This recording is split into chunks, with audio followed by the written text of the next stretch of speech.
नमस्कार दोस्तों, मैं राजकुमार मौर्य प्रखर इंडिया यूट्यूब मंच पे आपका स्वागत है। 2024 के लोकसभा चुनाव के बाद उत्तर प्रदेश में 2027 में विधानसभा का चुनाव होना है और 2027 के विधानसभा चुनाव को मद्देनजर रखते हुए समाजवादी पार्टी की तरफ से बहुत बड़ी खबर आ रही है। खबर क्या है? पल्लवी पटेल को लेकर के, जो वर्तमान में समाजवादी पार्टी की विधायक है, अपना दल कमेरावादी की नेता है। लोकसभा चुनाव से पहले राज्यसभा का चुनाव होता है। पीडीए के मुद्दे को इन्होंने जोर शोर से उठाया। समाजवादी पार्टी को इन्होंने राज्यसभा में वोट भी दिया। उसके बाद लोकसभा का टिकट मिलना था। समाजवादी पार्टी अपने सिंबल पर एक टिकट दे रही थी, ऐसी खबरें आ रही थी।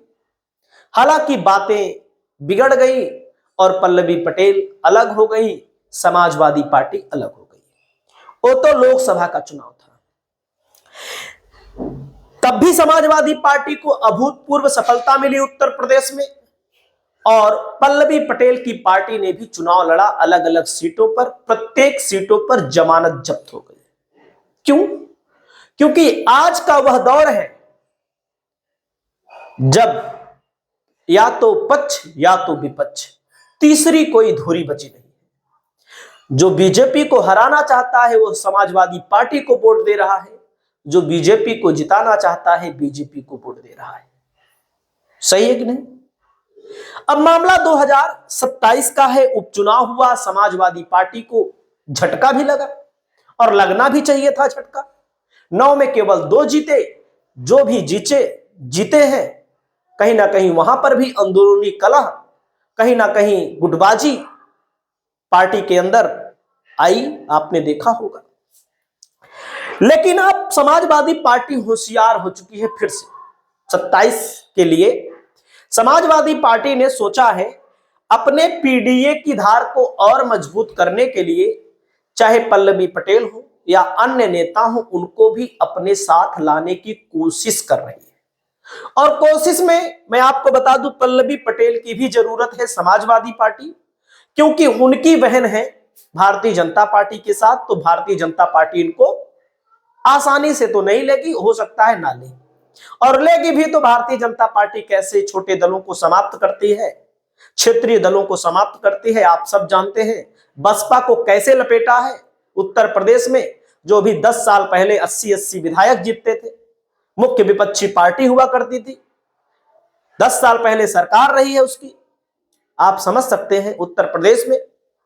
तो बसपा की स्थिति को समाप्त ही कर दिया है लगभग। अब समाजवादी पार्टी की तरफ से जो खबर आ रही है दोस्तों, कि 27 के लिए पल्लवी पटेल की भी मजबूरी है, मजबूरी भी है, जरूरत भी है। मजबूरी नहीं कहें, जरूरत है, क्योंकि जब तक सपा के साथ जाएंगी नहीं तब तक विधायक बनेंगी नहीं, आप सब जानते हैं। उसमें कोई छुपाने वाली बात तो है नहीं। और समाजवादी पार्टी को इसलिए जरूरी है कि समाजवादी पार्टी जो है पल्लवी पटेल को जहां से भी चुनाव लड़ाएंगी अपने टिकट पर, अपने सिंबल पर, पल्लवी पटेल की जीत लगभग तय है। चाहे वे सिराथू से लड़े, क्योंकि पल्लवी पटेल वास्तविक तौर पर नेता है, ये सच है। आपस में मनमुटाव हो जाए पद को लेकर के, कद को लेकर के, इन सब बातों को लेकर के, तो इस पर हम नहीं कुछ कह सकते। लेकिन वास्तविकता यह है कि जिन्होंने केशव प्रसाद मौर्य को चुनाव हराया, केशव प्रसाद मौर्य फिर विधानसभा का चुनाव लड़ेंगे, हो सकता है सिराथू से। जिन्होंने केशव प्रसाद मौर्य को चुनाव हराया, कम से कम वे एक बार फिर केशव प्रसाद मौर्य को चुनाव हरा सकते हैं। ये ताकत है उनके अंदर, ये सच्चाई है। समाजवादी पार्टी का सपोर्ट, पल्लवी पटेल का नेतृत्व, दोनों एक दूसरे के पूरक हैं। पीडीए का मतलब, पीडीएम का मतलब यही हुआ, एक दूसरे के पूरक राजनीति में। तो समाजवादी पार्टी की कोशिश है कि ऐसे नेताओं को पार्टी में रखा जाए, पार्टी के साथ रखा जाए, कम से कम मैसेज जाएगा। पल्लवी पटेल जहां जाएंगी प्रचार प्रसार करने के लिए, जहां से भी चुनाव लड़ेंगी, 2, 4, 10, 20 सीटों पर प्रभाव डालेंगी। वो वोटर जो पटेल है, जो अनुप्रिया से नाराज है, जो बीजेपी से नाराज है, उसको सपा के साथ आने में कोई दिक्कत भी नहीं होगी। वैसे समाजवादी पार्टी में सबसे ज्यादा पटेल विधायक भी है, पटेल सांसद भी है। लोकसभा के चुनाव में भारतीय जनता पार्टी की तुलना में समाजवादी पार्टी में बहुत ज्यादा है सांसद। आपने देखा होगा, पल्लवी पटेल अगर पार्टी के साथ होती तो भी संभवतः सांसद बन गई होती। लेकिन पल्लवी पटेल को, स्वामी प्रसाद मौर्य को, ऐसे तमाम नेताओं को आने वाले समय में कुछ दिनों में आप देख लेंगे, क्योंकि 2027 की प्रक्रिया अब शुरू हो चुकी है। किसको कहां से चुनाव लड़ाना है ये भी प्रक्रिया शुरू हो चुकी है। पूरा मतलब कि खाका तैयार हो रहा है। तो पल्लवी पटेल पहले नंबर पर समाजवादी पार्टी के साथ एक बार फिर आने जा रही हैं। आपकी जो भी राय हो, आप अपनी राय को दीजिए। पल्लवी पटेल के आने से क्या फायदा होगा कि नहीं होगा? हमारे हिसाब से दोनों लोगों को फायदा होगा।